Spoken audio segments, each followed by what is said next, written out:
This is Mary Omni from the House of King David. Wow, it's January the 5th, 2015. I like that year 2015 because that's the 15th Amendment and the New Jerusalem Wall. And I'm liking the way that sounds. It has a good projection for the year. But the title of this video is called Blacks Are Not Married by a State License. Blacks are not married by a state license. In other words, blacks' legality in the realms of marriage to each other do not come or does not come by a state license. Why? Because blacks have been married by God constitutionally since 1868, because they are the Jews, and God married the Jews to the Jews, the male Jew to the female Jew, and the whole nation of the Jew children to the Jews, to produce all persons born, and that's in the Constitution, and it has been since 1868, the 14th Amendment, to produce all persons born. Get it? Okay? All persons born is the marriage between a man and a woman, and that is the contract of the Supremacy Clause to produce all persons born.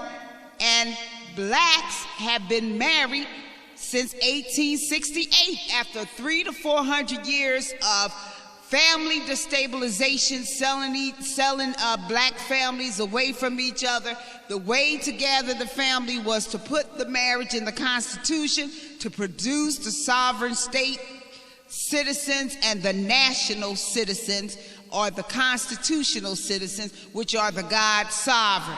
And so therefore the constitutional, which is inspired, the constitutional writers, which is the right hand legal administration of the God of Israel. Okay, you can say the Constitution was written by God, inspired by God, manifested by God, providence by God, but you better use one of them terms, because this document didn't come from man, okay? And as a result, the God of Israel married black men and black women since 1868 by supreme land contract. They're not only married to each other, they're married to the land. They're married to the wealth. They're married to the Treasury Department, okay? Okay, so they don't need a state license signed by, in corporate doctrine, Johnny-come-lately foreigners who wanted to set up a system that their father told them to set up. Their father, which is the father of all lies, Satan. A system which says you get a state license and you get married.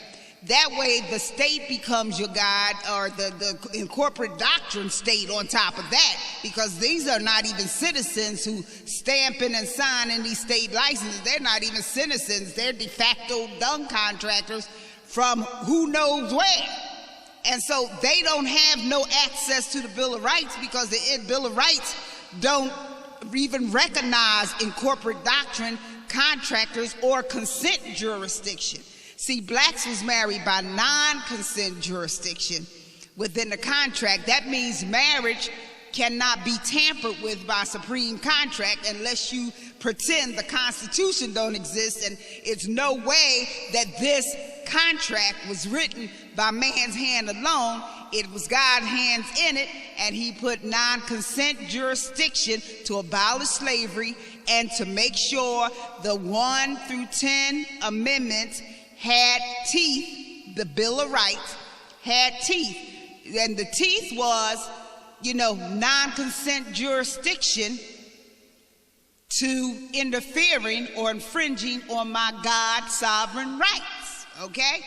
Because at first the consent jurisdiction was consent jurisdiction of slavery, and that meant that the Bill of Rights had consent jurisdiction to consent the Bill of Rights to slavery. So what good would they have been if they was consented to slavery? Now, just wanting you to know that, because they always talking about baby mamas drama, and they always talking about blacks are 70% not married, and blacks giving birth out of wedlock, and that's only if you need your little fake pappy in the state of some foreign stamping, you under as their subject, okay? See, your subject reality is not the reality of the God sovereign blacks. God's sovereignty married blacks under non-consent jurisdiction. So your opinion is in your own autismic world of you needing a state license because you need the state to tell you what to do, and you need a state to govern you. You need a state, and the state that's supposed to be governing you is not even a state, it's a corporate. It's a corporate entity, de facto law, pretending to be the state, because the only state is when there is a citizen there.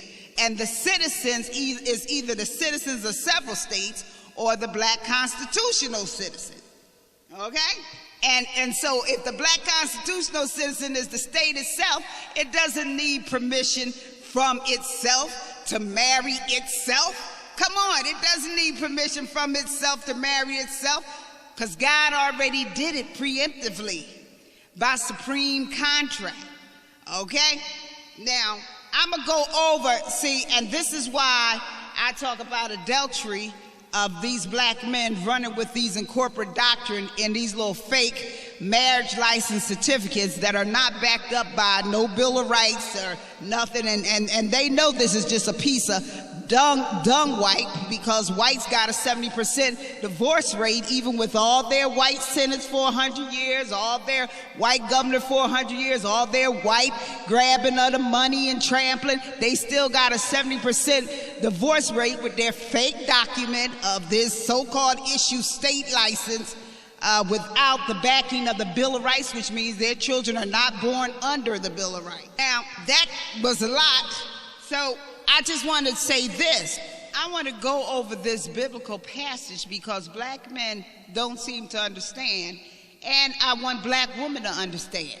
Now, this biblical passage, it talks about adultery, because adultery is the seventh commandment, thou shalt not commit adultery, because it interferes with the building blocks of the family, the nation, and God's plan for his human family and his children of Israel.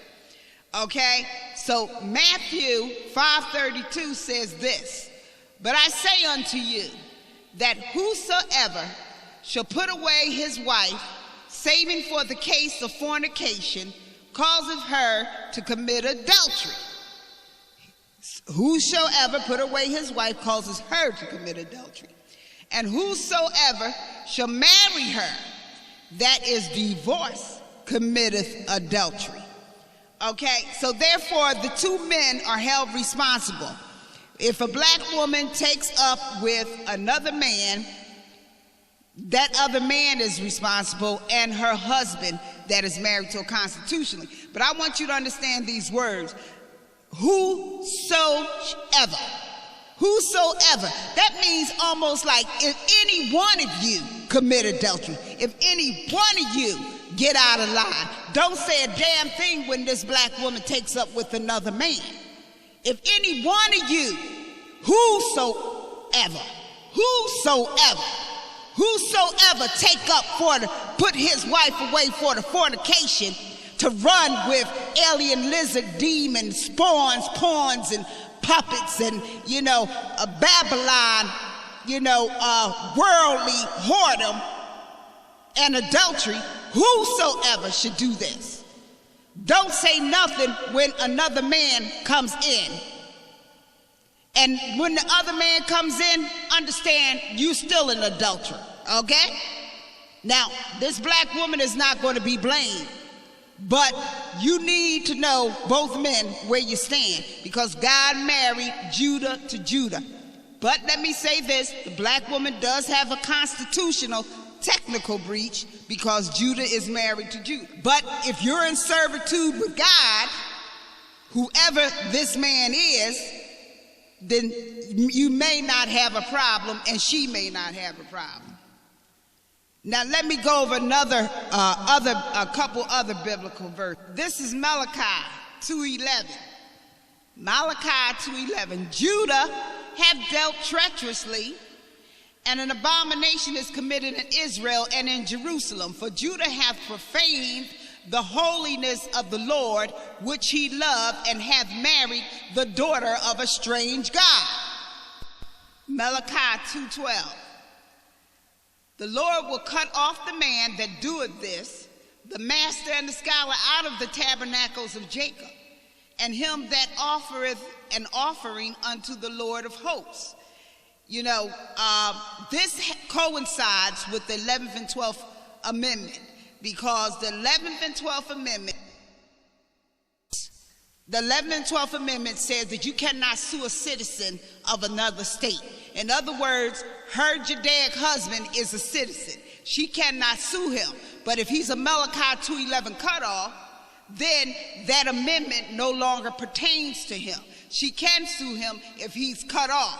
He's a 2:11 cutoff because he has dealt treacherously with the Lord nation, and he has married the daughter of a strange god. So he's married the daughter of a strange god, so really he cut himself off. So he's a Malachi 2:11 cutoff.